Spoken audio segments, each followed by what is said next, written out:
Muy buenos días, querida audiencia de Radio Mapa. Estamos en el nuevo programa de reporte semanal correspondiente a la semana del 2 de diciembre. Estamos aquí nuevamente con Juan Rodríguez y Roberto Baeza en producción. Agradecemos su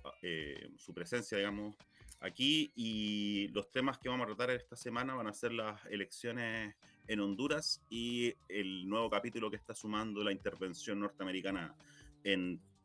las aguas venezolanas, digamos, y la crisis diplomática que se ha generado. Muy buenos días, Juan. ¿Cómo Buen estás? día, Juanjo, ¿todo bien? Saludar a todas las personas que nos escuchan y nuevamente también saludar a nuestros amigos de Radio Aldea Trueno, un medio digital que también nos está ayudando a difundir este programa y por supuesto también no olvidar saludar a los bots de Kaiser que nos están acompañando todas las semanas en sus comentarios en YouTube. Le agradecemos generar estas interacciones que obviamente nos permiten mejorar nuestra difusión, lo que eran o no. Exactamente. Sí, sí, bueno, ha sido un entretenido descubrimiento ver que nuestros shorts que generamos a partir del reporte semanal llega la gente de la ultraderecha atacada porque los criticamos. Así que les mandamos un saludo a ellos también, porque en realidad este programa es abierto para todo público y nosotros lo que queremos hacer es fomentar el debate, aunque ellos comenten más que nada con generalidades e insultos, pero igual nos ayuda con eso. Bueno, Juan, partamos con lo de las elecciones en Honduras. Tú has estado bien, bien estudioso del tema, así que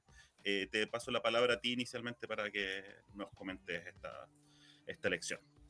Bueno, el pasado domingo 30 de noviembre se produjo la elección general en Honduras, donde se estaban postulando varias candidaturas, pero las principales serían la de la oficialista Rixi Moncada, que digamos es la candidata a la sucesión del cargo por parte de Xiomara Castro. También está el candidato, permíteme que mi gatito aquí está Sí, está molestando, bien. el candidato del Partido Nacional, que es su nombre, ahora es un poco raro el nombre, Partido Nacional, que es el que respaldado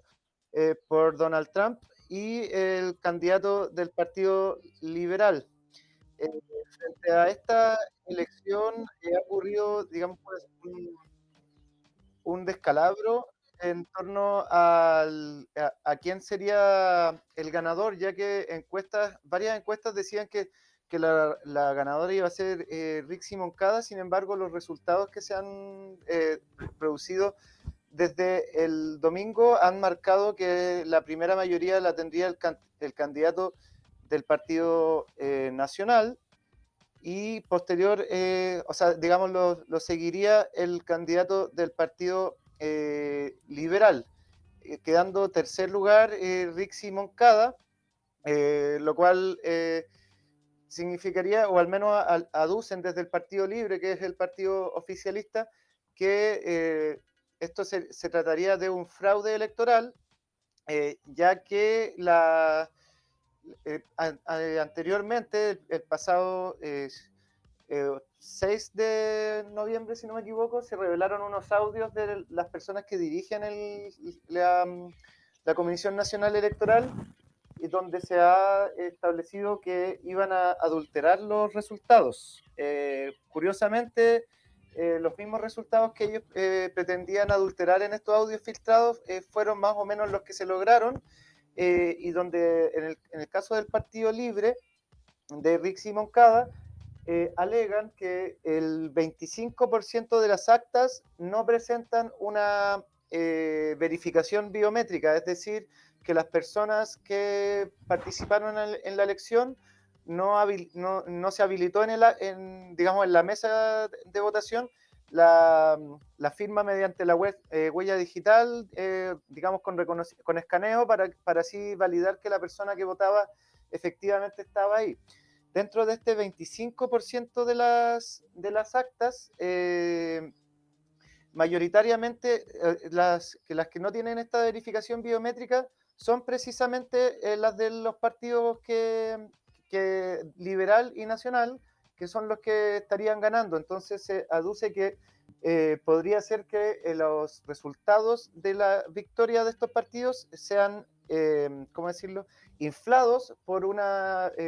digamos, por alteración de la votación en actas que no, que posiblemente las personas que votaron no se les respetó el voto y se reemplazó un voto artificialmente mediante a un hackeo del sistema electrónico de las actas. Frente a eso, la candidata oficialista Rixi Moncada, además de decir que ella siempre va a estar luchando contra la oligarquía de su país, etcétera, digamos, y la injerencia norteamericana, también han anunciado que van a recurrir a todas las acciones legales pertinentes para el escrutinio de las actas y verificación de este resultado,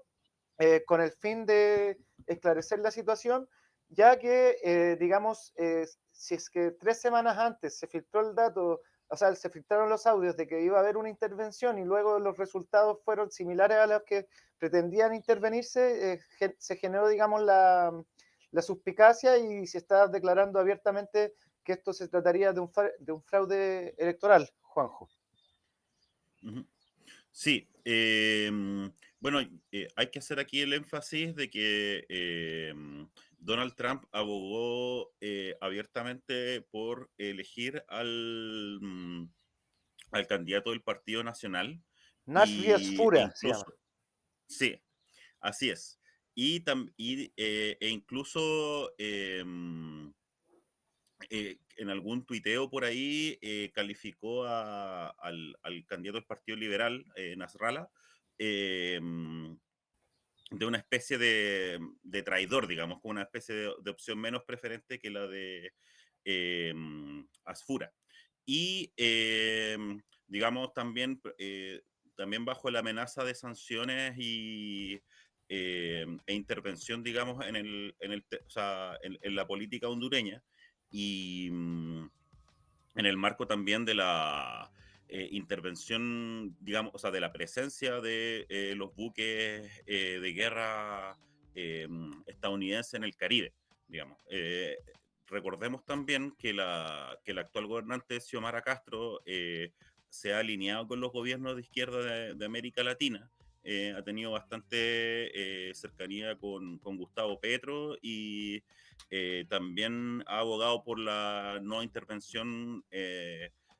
sea, digamos, por la no intervención en la política venezolana y en el territorio venezolano y también por la paz en Venezuela, digamos, porque que cesen las amenazas de Estados Unidos hacia allá. Entonces, esto se da también todo este conflicto interno en Honduras se da también en el contexto geopolítico latinoamericano, en el cual Donald Trump, digamos, ha optado por una actitud más agresiva en ¿cómo se llama? Más agresiva, digamos, frente a las distintas elecciones, digamos. Ya pasó en Argentina, ha pasado un poco más indirectamente en Chile, ha pasado en Brasil y ahora lo está haciendo en Honduras. En ese sentido es bastante complicado el panorama regional y que ahora esto se esté derivando, al igual como pasó en Ecuador, con acusaciones de fraude electoral que no se han, digamos, esclarecido del todo, da cuenta de que finalmente también, o sea, sin... digamos, la intervención norteamericana está poniendo en entredicho como los procesos democráticos sin, digamos, hacer la intervención abierta, como fue en el caso de los golpes de Estado de los años 70, pero sí está como vaciándola en el fondo de credibilidad, lo cual es bastante peligroso respecto a la legitimidad, digamos, futura, digamos, de los gobiernos democráticos y también de la soberanía popular finalmente, con una forma de intervencionismo indirecto, pero que llega al punto de los fraudes electorales o de posibles fraudes, digamos. Bueno. Claro. Bueno, aclarar, digamos, con el dato más duro, que las actas irregulares que no cuentan con el respaldo biométrico de la huella digital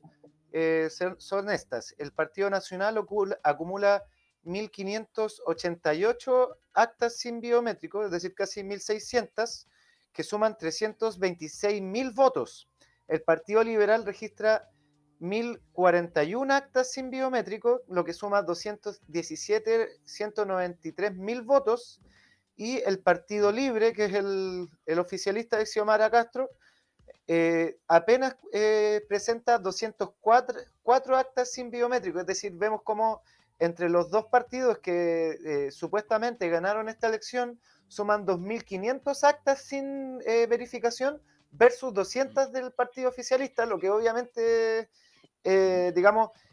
genera una situación que se puede poner en duda el resultado, ya que estarían sumando 543.478 votos que no tienen respaldo biométrico. Estamos hablando de un país donde el universo total de votos es bastante inferior a otros, digamos, siendo,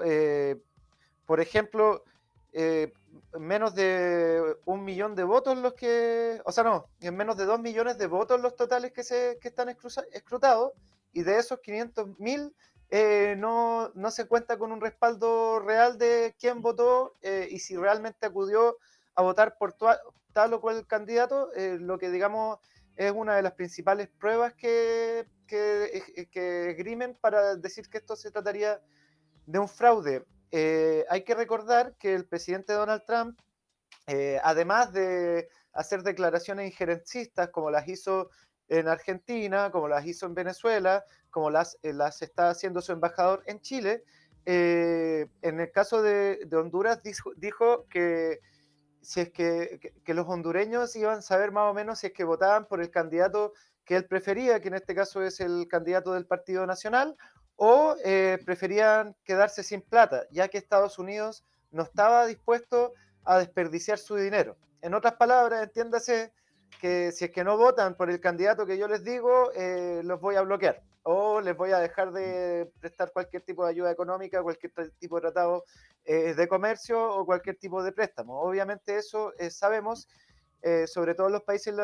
latinoamericanos, tiene digamos, es como un impulso a votar por tal o cual candidato en la medida que mucha o gran parte de la cultura latinoamericana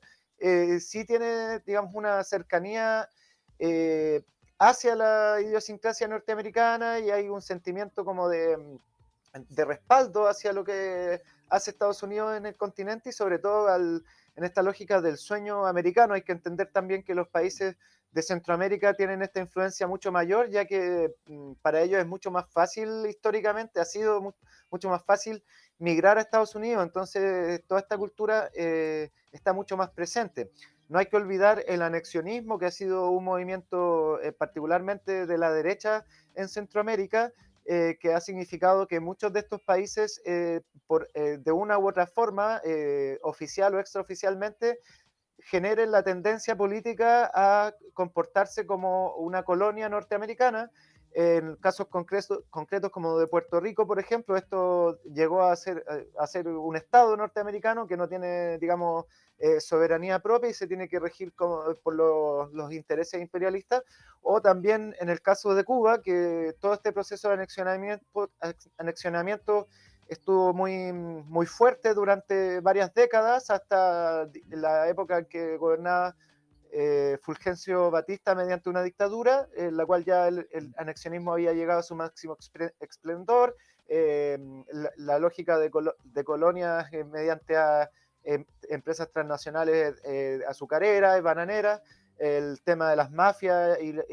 todo el tema de la hotelería y casinos en La Habana, etcétera, etcétera, fueron circunstancias ya más concretas del anexionismo. Y bueno, después incluso cuando alguien quiere discutir o informarse en torno a por qué en Cuba existe un partido único, es porque cuando comenzó la revolución cubana se definió que en Cuba solo iba a haber un partido que fuera soberanista para detener el impulso anexionista que había desarrollado la derecha y el mundo del liberalismo, digamos, durante la historia reciente cubana, entendiendo que Cuba fue el último país de Latinoamérica que se independizó y se independizó a partir de una invasión de Estados Unidos que expulsaron a los españoles, pero luego nunca salieron totalmente del mundo político. En este caso vemos que, digamos, hago esa correlación como para que se entienda. En este caso, el Partido Nacional de Honduras está abiertamente respaldado desde un punto de vista anexionista y colonialista por parte de Donald Trump. Además de este suceso, de este, digamos, este respaldo directo al candidato del Partido Nacional, Estados Unidos liberó al ex presidente de Honduras, quien se encontraba preso en Estados Unidos digamos, por una investigación que desarrolló el FBI a partir de un tráfico de más de 400 toneladas de cocaína a Estados Unidos, que en este caso se trata del expresidente hondureño Juan Orlando Hernández, que estaba preso y había sido extraditado a Estados Unidos el abril del año 2022. Donald Trump, antes de esta elección, lo que hizo fue hacer un perdón total y una indultación a este expresidente hondureño, generando el respaldo al Partido Nacional, en el fondo tratando de decir que esta persona no estuvo involucrada en hechos de narcotráfico y que había sido todo un montaje del expresidente norteamericano, el demócrata Joe Biden. Entonces, con esto genera un espaldarazo político al mundo de la derecha hondureña, que también podríamos decir, más allá de la información que existe y de los alegatos de fraude electoral, podemos ya estar hablando de que esto es una injerencia directa. Es como que alguien, digamos, antes de la próxima elección presidencial en Chile, no sé, el Poder Judicial liberar a Miguel Krasnov. Sería darle un espaldarazo al discurso negacionista de las violaciones de derechos humanos en la dictadura, y obviamente eso favorecería a Kast. Obviamente, guardando las dimensiones, esto también sería, digamos, algo parecido a lo que estaría pasando en Honduras, es decir, como que se generó la validación política y judicial a un partido que estaba fuertemente cuestionado tanto por la corrupción como por ya hechos más graves de crimen organizado, como lo es el narcotráfico. Juanjo. Sí, sí, respecto a eso quería hacer el nexo, de hecho, también con un poco con la situación de Venezuela, como bien mostraba las imágenes que mostraba ahí producción, digamos, la acusación que hizo Joe Biden en su momento para poder encarcelar a este personaje, digamos, la acusación fue que contribuyó a que Honduras se convirtiera en una especie de narcoestado. Eh, y llama la atención ahora que Donald Trump quiera indultarlo, considerando que él está acusando al gobierno venezolano también de impulsar el narcotráfico, digamos, desde el Estado, sin ninguna prueba. Eh, Siendo bastante inconsistente, digamos, en su discurso. O sea, si te conviene políticamente, aquellos políticos que han sido acusados por Norteamérica como impulsores del narcotráfico son indultados, pero si no me conviene políticamente, genero toda una operación diplomática y cuasi militar para poder presionar, digamos, eh, a los países a que sigan la geopolítica norteamericana. Entonces me parece que es bastante, digamos, o sea, esto demuestra, digamos, lo aberrante e inconsecuente que es la política norteamericana, que en el fondo se aprovecha de distintas coyunturas, digamos, sin importar su coherencia discursiva para poder generar intervencionismo en América Latina. Y lo otro que quería señalar también era que, digamos, Honduras ha sido un país que ha estado bastante confrontado, digamos, con las presiones internacionales en las últimas 2 décadas, digamos, con Estados Unidos, digamos. Quería hacer el recuerdo de que el último golpe de Estado como exitoso que hubo en América Latina, si mal no recuerdo, fue el golpe del 2009 al presidente Manuel Zelaya, eh, donde también por una crisis política generada por que los otros poderes del Estado, digamos, no querían seguir la línea política más de izquierda que Zelaya había tenido. se generó un conflicto al interior que derivó en un golpe de Estado donde pusieron al presidente de la Cámara, si mal no recuerdo en ese momento, que era Roberto Micheletti, que fue bautizado por ahí como Goriletti, como en recuerdo a las dictaduras gorilas que hubo también antes en América Latina. Eh, eso, digamos, bueno, ese proceso, digamos, igual tuvo una recuperación democrática relativamente rápida en Honduras, y de hecho eso permitió también que Manuel Zelaya, que era antiguamente del Partido Liberal, digamos, él era como de una facción más progresista del Partido Liberal, o sea, fundara un nuevo partido que es el de Xiomara Castro eh, eh, hoy día. Entonces vemos que esto también no es algo que venga, digamos, de ahora mismo, sino que es un conflicto que se viene arrastrando, digamos, desde el año por lo menos 2009, en el cual Estados Unidos ha querido tener una política intervencionista muy fuerte en Honduras. Claro. Bueno, mencionar y también para ir pasando al siguiente tema, mencionar los contrastes que existen tanto en la presión mediática y psicológica que se ve incluso en países alejados, como por ejemplo desde donde estamos hablando nosotros, que es Chile, entre una elección y la otra. Es decir, uno, por ejemplo, puede recordar el ambiente mediático que existía en el año 2024, cuando se desarrolló la votación presidencial en Venezuela, eh, que era un tema que estaba en boca de todos, que salía en la televisión constantemente, que incluso uno en la calle, conversando con cualquier persona, digamos, que se encontrara en su día a día, el comentario de, oye, y le robaron la elección y que ganó Maduro, esto no puede ser, o sea, como que en general el país, o sea, muchas personas del país como que asumían que había sido un fraude electoral porque la tele se lo repetían constantemente. Pero en el caso de Honduras vemos que el resultado cuestionable para los medios hegemónicos y para la población en general no es tema, ¿no? O sea, aquí no pasó nada, no nos interesa Honduras, lo que nos interesa en el fondo en cuanto a política internacional es atacar el proceso bolivariano, no la democracia. Y lo mismo vimos también en el proceso electoral de Ecuador, donde también digamos, quienes perdieron la elección también declararon fraude, por las mismas razones más o menos, o sea, pérdida de acta, etcétera, y tampoco fue noticia para nadie, a nadie le importó, y sobre todo entendiendo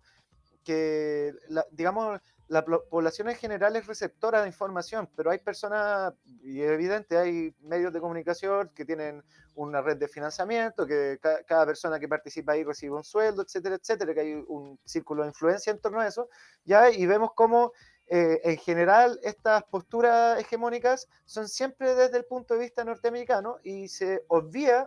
la contraparte, se obvia que tal vez, digamos, y de hecho es bastante evidente, que la parte pro-yankee también podría estar haciendo fraude electoral, pero eso no se cuestiona, solo se cuestiona cuando es desde el mundo del progresismo, desde que es una postura contrahegemónica, ahí es donde los fraudes electorales realmente son importantes. Las actas solo son importantes en Venezuela, pero no son importantes en ningún otro país. Tenemos el caso de Perú, que el actual presidente ni siquiera fue electo como diputado y es presidente del Perú. O sea, es una persona que fue designada para reemplazar a otro diputado que dejó su cargo, si no me equivoco, para ser ministro, pero eso lo podemos detallar más, Sí, o no, no, sea, no, más sí, específicamente. no, para precisar, sí, Dina Boluarte, ella era ministra de Pedro Castillo, Vicepresidenta, vicepresidenta, vicepresidenta, sí. claro, y cuando destituyeron a Castillo, ella, digamos, se cambió de chaqueta política y asumió la presidencia, digamos, de facto en el Perú, validada por el Congreso, Congreso. y ahora el mismo Congreso destituyó a Dina Boluarte, Congreso que no ha hecho elecciones, digamos, se mantiene en el poder, digamos, eh, sin haber sido elegido, y además la persona a quien designaron presidente dentro del Congreso fue alguien que asumió el cargo por la renuncia de un diputado anterior. Eso. Entonces, Presi- en Perú básicamente lo que hay actualmente es una especie de dictadura del Parlamento, que son como, eh, porque no han hecho llamados a elecciones de ningún tipo y, digamos ya se han cumplido todos los plazos de todas las, eh, digamos, de todos los plazos constitucionales para llamar a elecciones y simplemente han optado por no hacerlo, digamos. Eh, a la vez que, digamos, han seguido impulsando programas económicos de corte neoliberal sin ningún tipo de oposición política real. Entonces, en el fondo, lo que tenemos es una especie de dictadura del Parlamento de facto y que simplemente no tiene ningún tipo de calendario de normalización democrática, entre comillas, para el futuro. Claro, bueno, la persona en Mm, que nos referimos es José Geri. mm, ¿Quién sí, rectifico? Si fue electo como diputado, pero sin obtener los votos suficientes. Solo fue electo porque se inhabilitó a Martín Vizcaya, quien había sido expresidente y era mm, candidato, digamos, mm, competidor con José Geri, pero mm, al inhabilitarse quedó ver como, o sea, en el fondo, como se ujú, dice, ganó por secretaría y entró al Congreso y ahora claro. es Ujú, presidente. Pero es una cosa, sí. digamos, desde el punto de vista de la soberanía popular, no tiene ningún asidero, es una persona impuesta por la élite peruana para ser presidente. Y esto obviamente también tenemos que contextualizarlo tras la condena a 11 años de presidio que sufre actualmente el expresidente Pedro Castillo digamos, en un proceso bastante viciado que por muchos ha sido declarado como un caso de lawfare, en el cual no se le Mm, ha permitido tener una defensa, digamos, correspondiente, no se ha respetado el debido proceso y sobre todo se han hecho acusaciones que tienen más que ver con lo subjetivo que con hechos objetivos. Es decir, en el fondo era un presidente que estaba disputando la hegemonía política en el Perú y esto al Congreso no le pareció, entonces lo acusaron de intento de golpe de Estado. Pero ujú, en una situación en la cual en la constitución peruana también podría haber intercedido por el lado del presidente y haber disuelto el Congreso, que fue lo que él hizo. ujú, Entonces es ujú, una situación súper compleja, pero desde el punto de vista de lo que ocurrió realmente, vemos cómo los poderes fácticos se impusieron por sobre la soberanía popular y eso gran parte del pueblo peruano lo tiene absolutamente claro. El problema es que en ujú, Perú no están permitiendo que el pueblo se manifieste y en el caso de la expresidenta Dina Boluarte y también de José Geri han generado una cantidad de represión frente a la protesta que también ha mantenido al pueblo acallado y en espera de tener una salida democrática de este asunto. Pero en el fondo estamos ujú. hablando de todo esto solo porque es un tema del que no se habla. O sea, Exacto. comparado con las elecciones de Venezuela, nadie habla del fraude en Honduras, Mm, nadie habla del fraude en Ecuador, nadie habla de la falta de democracia en el Perú y quizás hasta hay algunos casos de los cuales ni siquiera nosotros nos hemos enterado, pero mm, a lo que me refiero es que hay un muy marcado entre qué es lo que se mm, informa y qué no, y cuáles son los énfasis, y mm, lamentablemente en las democracias burguesas en las que vivimos actualmente, esto sí tiene una consecuencia en el votante. O sea, que ujú, Donald Trump llegue y le dé el espaldarazo al expresidente narcotraficante del Partido Nacional hondureño, sí genera repercusiones en el votante. Entonces, vemos cómo lamentablemente la democracia representativa se ha ido transformando en un proceso mecánico en el cual yo exacto. hago ciertos incentivos psicológicos para que las personas Mm, vayan para tal o cual lado. Entonces, en el fondo, poniéndonos medios nichianos, como que está demasiado latente el tema de la conciencia de rebaño. Las personas mm, en este momento no están lamentablemente haciendo análisis objetivos o imparciales frente a las situaciones que se les van presentando y en estos casos lamentablemente muchas veces terminan votando en contra de sus propios intereses en una lógica como de autoengaño en el cual las redes sociales y los medios de comunicación han tenido mucha fuerza, lo que hace obviamente que sea un proceso bastante preocupante en torno a las decisiones que se vayan a ir tomando en el futuro en los países latinoamericanos, sobre todo considerando que digamos, la decadencia del imperio norteamericano genera como una proyección imperialista hacia Latinoamérica más fuerte que quizás hace 10 años. O sea, en este momento está siendo más importante para Estados Unidos el control político de Latinoamérica, y lo vemos en las acciones de sus diplomáticos y sobre todo de su presidente. Sí. Sí, bueno, a partir de eso también podemos hablar del otro tema que teníamos en pauta, que es el tema del conflicto que existe entre Estados Unidos y Venezuela. Como ya hemos comentado en programas anteriores, bueno, tenemos la presencia de barcos norteamericanos en el Mar Caribe. Eh, digamos, lo que también afecta a Honduras, ciertamente. Y en este marco, digamos, se ha generado, bueno, hay una especie de guerra mediática en este conflicto en el cual, digamos, los medios oficiales medios, digamos, más oficialistas norteamericanos, medios de comunicación me refiero, como New York Times o la cadena Reuters, o CNN también, eh,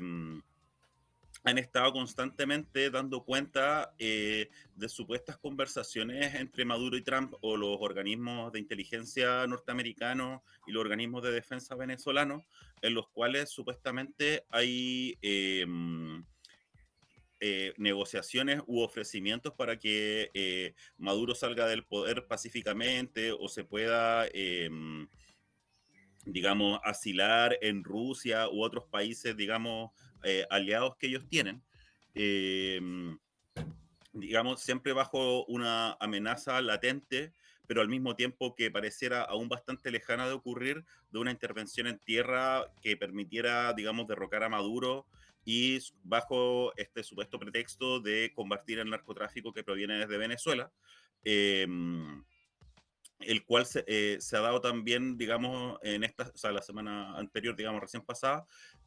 bajo la declaración de organización terrorista a este supuesto cartel de los soles. El cartel de los soles, según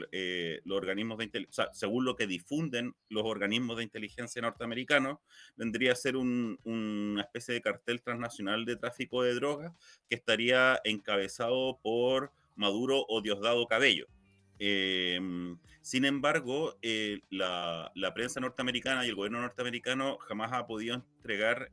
pruebas contundentes de la existencia de ese cartel, y aún menos de que haya una coordinación por parte de las altas autoridades venezolanas de dicho cartel. Sin ir más lejos, por ejemplo, los problemas de narcotráfico que han surgido de bandas venezolanas acá en América Latina no tienen ningún tipo de vinculación con el supuesto cartel de los soles, sino con otro tipo de organizaciones como el Tren de Aragua, que también, del que también se han inventado bastantes mitos, y no se ha logrado, digamos, dar cuenta de su capacidad operativa real. A pesar de que sabemos que existen células, digamos, en Chile y en otros países. Sin embargo, también ha habido, por ejemplo, en Chile ha habido un trabajo fuerte como de desarticulación de esos grupos, quedando grupos más pequeños, digamos, de narcotráfico acá en Chile, que funcionan como, bueno, como cualquier mafia finalmente. Pero en ese sentido, no, digamos, lo que ha hecho el gobierno norteamericano en el fondo es una especie de guerra sucia mediática, que en el fondo busca generar presión y seguir alimentando como este estado de ánimo, digamos, bueno, dentro de América Latina y también dentro de Norteamérica, eh, de, mm, de que, digamos, el régimen de Maduro debe ser derrocado. Sin embargo, pareciera ser que es más parte de una operación, digamos, también interna política de Trump,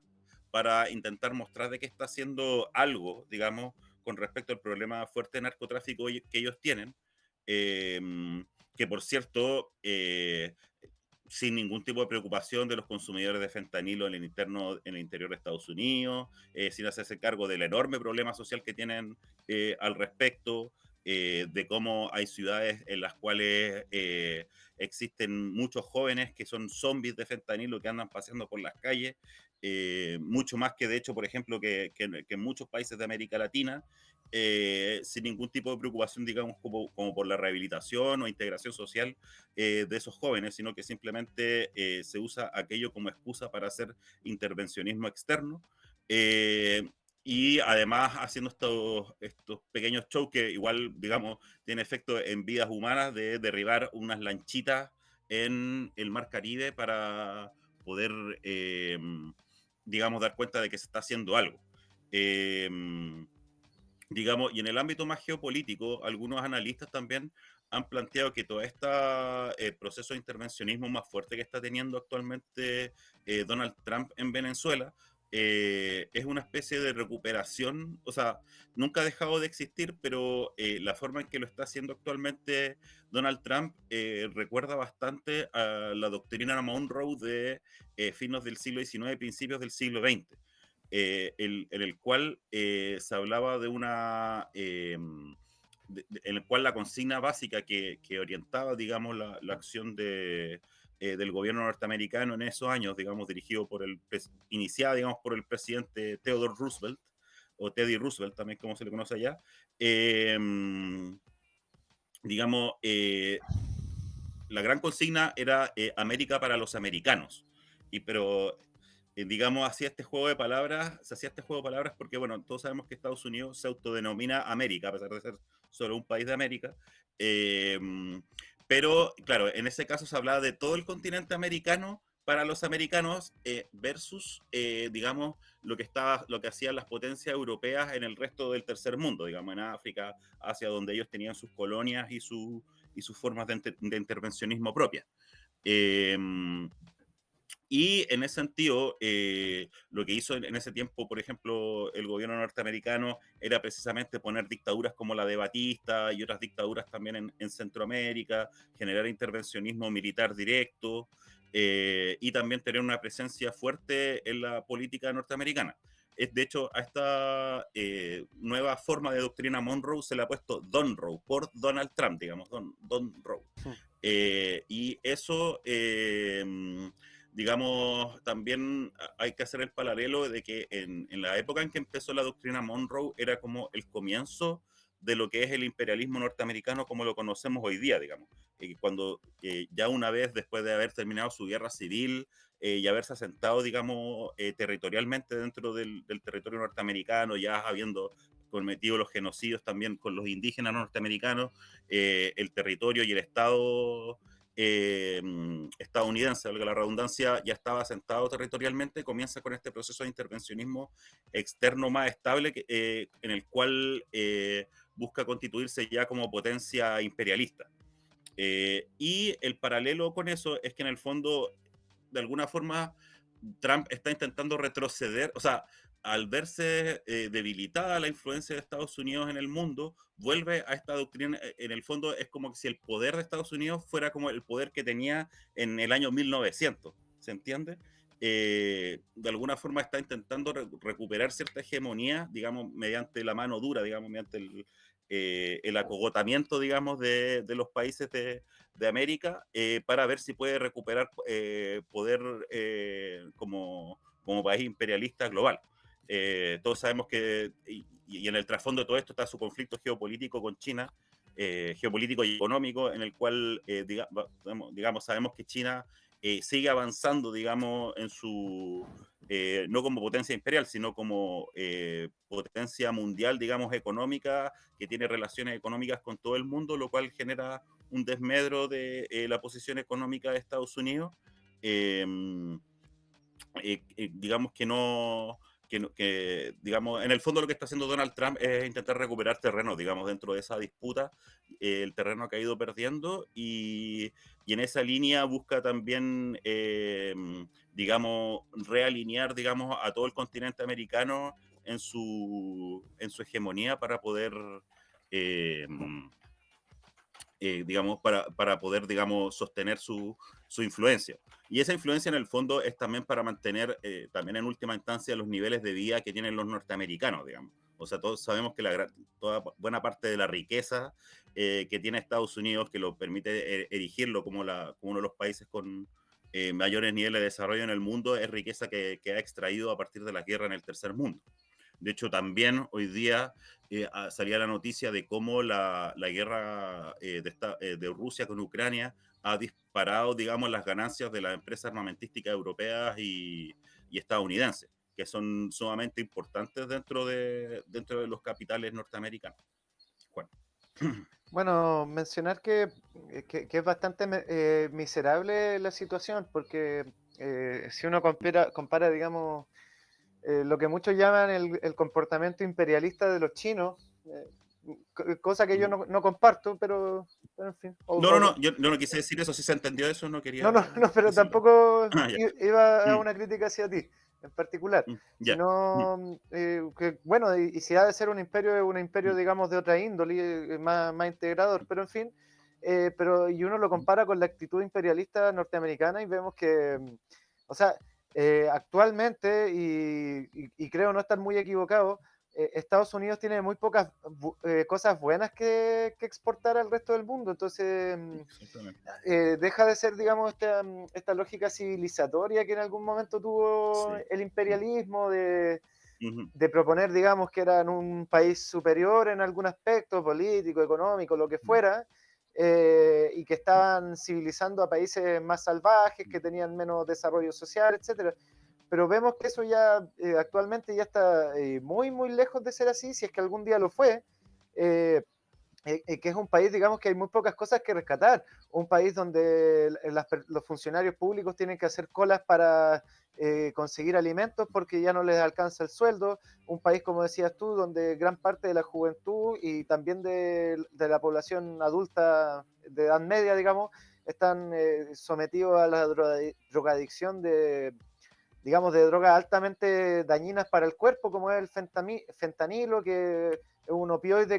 sintético que hace que la gente se vuelva dependiente y tiene efectos severos en el sistema nervioso central. Por algo se les llama zombies, porque se mueven, digamos, en una lógica como espasmódica, no sé cómo se conjugará, pero digamos, son personas que no están en sí, ni mental ni mm, físicamente. Eh, que es un país que tiene gran parte de su industria, digamos, en decadencia. Muchas de las marcas, por ejemplo, de la gran industria automovilística de Estados Unidos, del cinturón del óxido y de todo el tema, ahora esas empresas están funcionando en China. Chevrolet está fabricando en China y mm, va probablemente Ford también, gran parte de sus vehículos están construidos en China y mm, ensamblados en Estados Unidos. O sea, sin querer especular en eso, pero lo que voy es que mm, vemos cómo es un país que en realidad se está agarrando con las uñas del poder que tenía. Vemos como, por ejemplo, la industria de los nanoconductores, como por ejemplo de la gran empresa Nvidia, etcétera, y otras más, mm, ¿cómo se llama? Apple, etcétera, están, tienen que aplicar restricciones en las licencias para que los chinos no les compitan y los chinos mm, igual les están compitiendo y pronto los van a superar en esa área mm, tecnológica si es que no lo han hecho ya. mm, Entonces vemos como mm, en realidad estamos cayendo como en una lógica así como cuando los españoles conquistaron América. O ujú, sea que vienen unas personas con aires de superioridad que en realidad de superiores no tienen nada y que mediante la mm, fuerza y a la barbarie se imponen políticamente frente al resto mm, y no es muy distinto a lo que vemos ahora. Y lo que da mm, pena, porque en realidad es una situación muy penosa, es que los pueblos latinoamericanos atacan al latinoamericanismo para mm, favorecer al mm, mm, norteamericanismo, y en este caso el norteamericanismo yanqui, porque vemos como uno de mm, los países norteamericanos, afortunadamente, que es México, aún logra resistir a estos embates, pero que la mm, situación, mm, digamos, como de condiciones subjetivas que hay en Latinoamérica es altamente preocupante. O sea, por ejemplo, sin ir más lejos, en Chile, que la bisagra de votación entre un ultraderechista y una candidatura del mundo progresista, la bisagra la representan los votantes de una persona que vive en Norteamérica, que vive en el estado de Texas y que de hecho se presentó mm, a la elección por primera vez sin pisar territorio nacional desde Estados Unidos mm, mediante Zoom. Entonces, con eso uno puede decir, o sea que tenemos un 20% de la población votante en Chile que está totalmente subyugada a los intereses norteamericanos al nivel de que vota por una persona con esas características, sin entender que, por último, el presidente de tu país debería vivir en Chile, una cosa que, la verdad, yo creo que uno hablara con cualquier persona de cualquier época del mundo y todo el mundo lo entendería, excepto quizás la gente que defendía el absolutismo europeo del Renacimiento, o sea, en el fondo como que estamos en una situación cultural altamente preocupante. Y esto, obviamente, que los ataques y esta dinámica de guerra híbrida que están desarrollando con Venezuela contribuye a este relato. O sea, uno ve como, por ejemplo, el vecino venezolano está contento, se dice, no, el domingo invaden mi país. O sea, el domingo van a empezar a bombardear las escuelas y los hospitales de mis compatriotas y estoy súper contento por eso. O sea, en el fondo hay un problema ético que yo creo que es preocupante, no tanto por el momento actual, sino por los momentos que vienen, porque esto obviamente tarde o temprano va a tender a revertirse, pero el problema es que uno dice, ya, pero van a ser 10, 20 o 100 años. O sea, como que, ¿cuál es el futuro que Sí. espera cuando las mismas personas empiezan a tener un pensamiento tan subyugado a los intereses de otro país? En particular en el caso de Venezuela, como dices tú, hace rato hay bastantes noticias en torno a que Maduro tiene lista su salida, que está negociando en el fondo que no le corten la cabeza, que a los bombarderos norteamericanos están sobrevolando Caracas 24/7 prácticamente,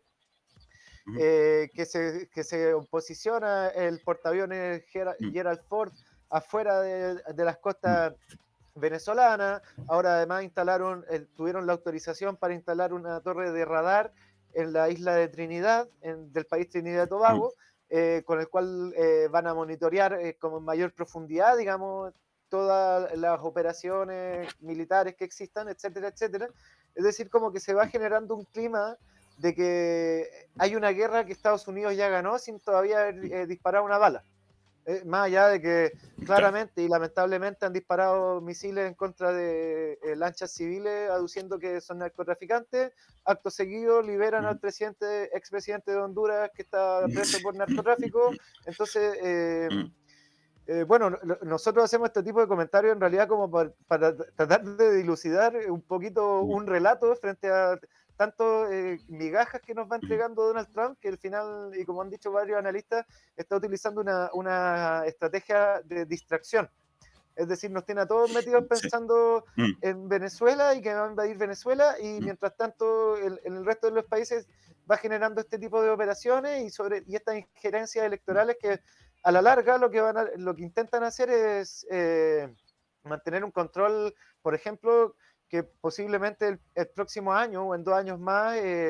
los países anexionistas al imperialismo van a tener una mayoría absoluta en la OEA. Entonces va Claro. generando, digamos, las instancias internacionales para, por ejemplo, no sé, pues ya sabemos que tiene un voto fijo de Milei y se le van sumando otros a favor del bloqueo en Cuba y a favor del genocidio que están perpetrando los israelitas. Entonces vemos cómo va teniendo cada vez un poquito más de apoyo en Latinoamérica y eso es su objetivo. O sea, su objetivo es que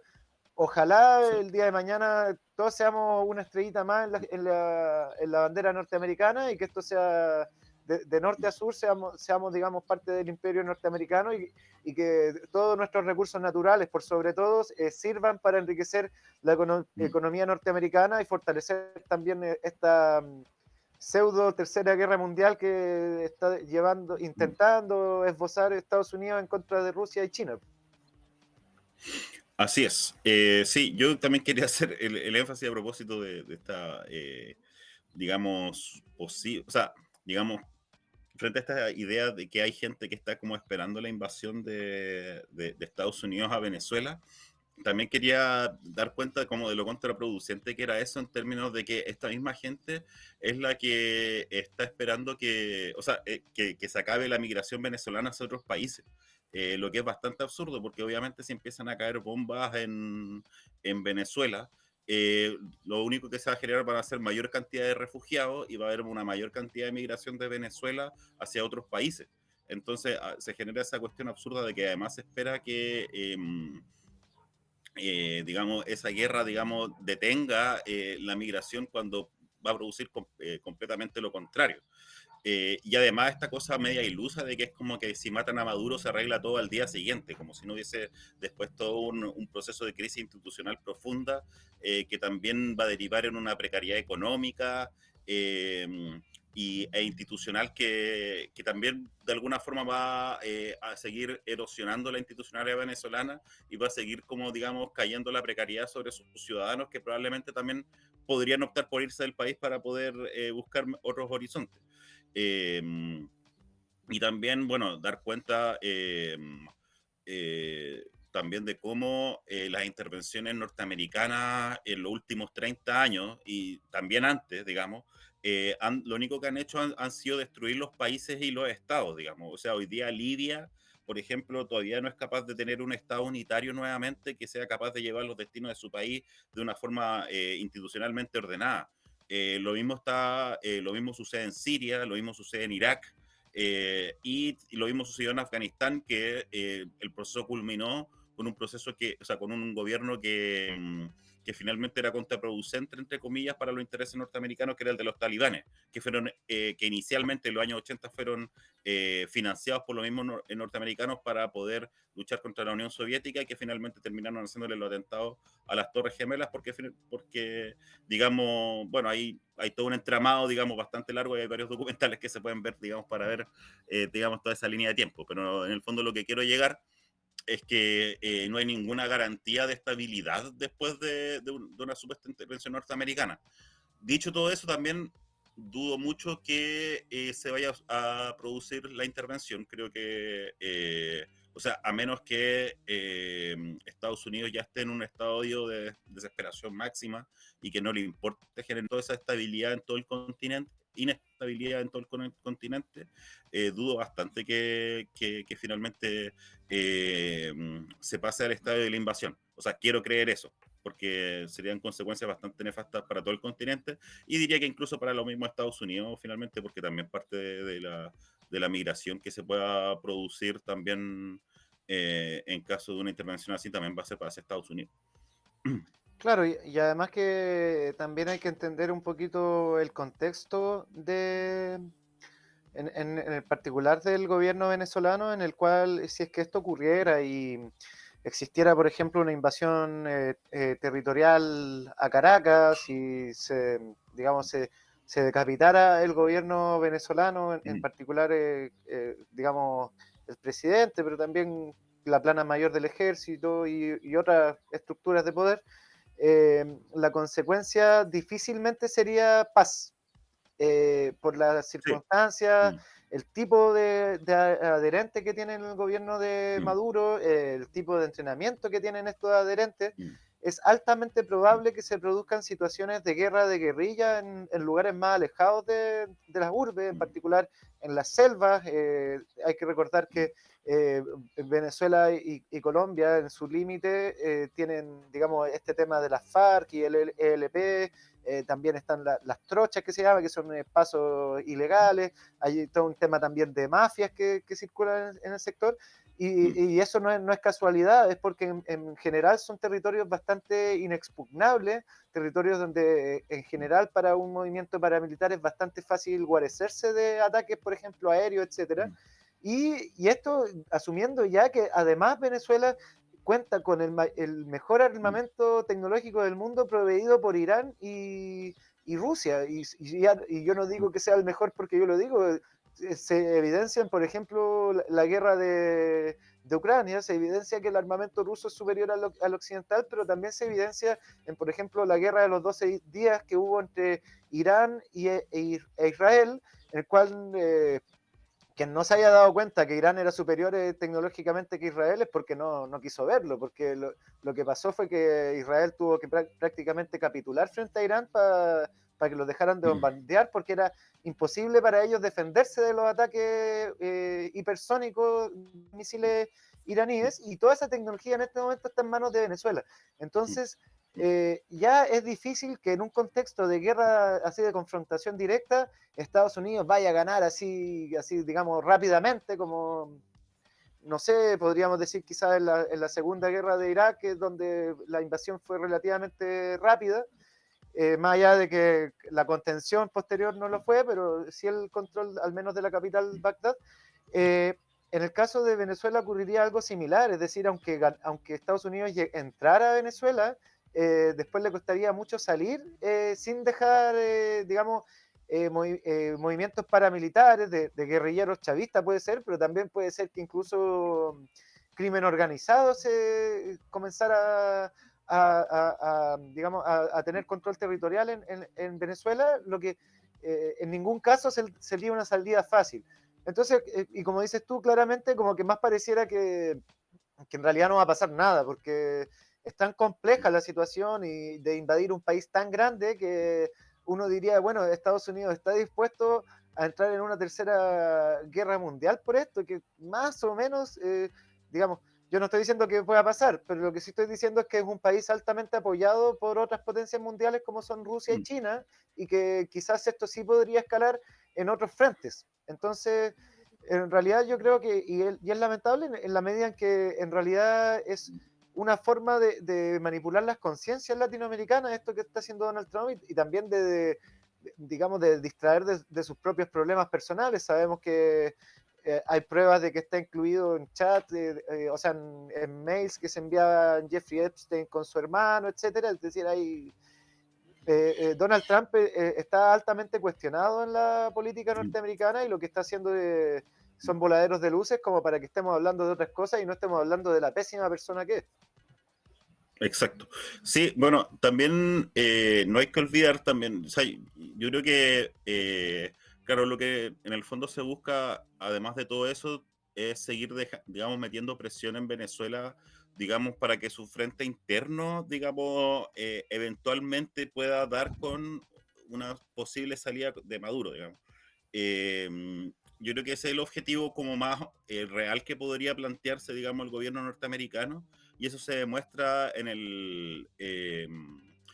caso, de, digamos, del cierre del espacio aéreo que decretó unilateralmente y violando todo derecho internacional también el gobierno de Donald Trump, digamos. O sea, hoy día todas las empresas,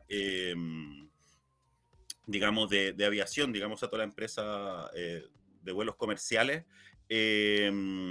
digamos, no están haciendo vuelos hacia Venezuela, eh, debido a esta orden que dio Trump, digamos, de que no debía hacerse, y las empresas que son, como sabemos, son grandes transnacionales, aceptaron sin chistar, digamos, esa orden. Eh, lo cual también ha generado una reacción, digamos, de los gobiernos de Colombia y Venezuela, de que es una violación flagrante del derecho internacional aquella orden, y que, digamos, busca perjudicar también económicamente a Venezuela. Hoy día no quedan prácticamente vuelos que hacer, como muestra ahí eh, la cortina que tenemos detrás. Para que se puedan realizar vuelos, y Gustavo Petro está presionando bastante para que se levante esa situación. El gobierno venezolano, digamos, de hecho amenazó a las compañías aéreas para de que le haga quitar sus derechos de circulación si es que no retomaban los vuelos, y hasta ahora aún no han hecho caso. Así que, digamos, yo creo que la parte más dramática, entre comillas, del actual conflicto, más allá de los voladores de luces de una supuesta intervención, tiene que ver con, digamos, con este sofocamiento económico que significa también suspender los vuelos hacia Venezuela. Bueno, para terminar, a mí me gustaría igual recalcar una inconsistencia que existe en el mundo del progresismo liberal en Latinoamérica, que tiene que ver con que han habido una secuencia de acciones por parte de varios gobiernos y de movimientos que se llaman progresistas que han tendido a generar el bloqueo diplomático de Venezuela, lo que ha conllevado la dificultad, por ejemplo, de que los mismos venezolanos que deseen volver a su país, por ejemplo, a participar en los procesos democráticos que ocurran allá o electorales que ocurran allá, no tengan la posibilidad de hacerlo. Es decir, el cierre de embajadas, la injerencia en asuntos internos, etcétera, ha generado la lógica en la cual si una persona venezolana ha salido de su país, difícilmente puede entrar porque no tiene cómo. Por ejemplo, tenemos a un representante de la ultraderecha chilena diciendo que si él es presidente va a obligar a los venezolanos a salir del país para después volver a entrar con los papeles limpios. Pero eso, en la práctica, gracias a, por ejemplo, el comportamiento diplomático que ha tenido el gobierno del presidente Boric, es imposible. Porque un venezolano que quiera adscribir a esta lógica que ha dicho Kast y quiera, por ejemplo, ir a Perú, regularizar sus papeles y volver a Chile, no puede salir de Chile y entrar a Perú. No se puede, porque en Perú no lo van a aceptar. Lo mismo va a ocurrir en Bolivia y en Argentina. Entonces, han generado la situación en la cual todas estas personas que podrían, por ejemplo, desear participar en, o como ellos lo llaman, una lógica de transición del gobierno, etcétera, no lo puedan hacer porque no está la posibilidad física actualmente de hacerlo. Entonces, están generando una situación en la cual ni siquiera esa salida que ellos pretenden se puede lograr en la medida en que, disculpe que me está sonando el teléfono, en la medida en que no existe en este momento una forma, una salida para esto, hasta que, por ejemplo, Gabriel Boric espera de que el gobierno venezolano dimita para reanudar una relación bilateral, es decir, estamos como en un bloqueo político a la situación. Porque por último, y es lo que yo me imaginaría que ellos deberían hacer, es que si es que quieren una salida de transición democrática, cosa con la cual yo no comulgo, pero me estoy poniendo en el lado contrario, en el punto de vista contrario, lo que deberían tratar de hacer es propender que los cientos de miles de venezolanos que en este momento están afuera de su territorio ingresen y generen un movimiento político interno que permita esta situación. Pero al final como que se están resguardando solamente en las dinámicas imperialistas, cosa que querámoslo o no, y yo creo que no va a tener ningún futuro para esa postura, digamos.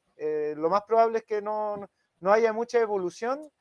a partir de eso, y si es que su objetivo es derrocar el gobierno de Maduro, difícilmente lo van a lograr desde afuera. No hay una lógica. Asimismo, como nunca hubo una lógica de derrocar a Pinochet, guardando las proporciones y sobre todo respetando que yo o sea, yo no respeto esta analogía, pero a Pinochet no se lo hubiera derrocado desde afuera. No funcionó así. Se tuvo que venir,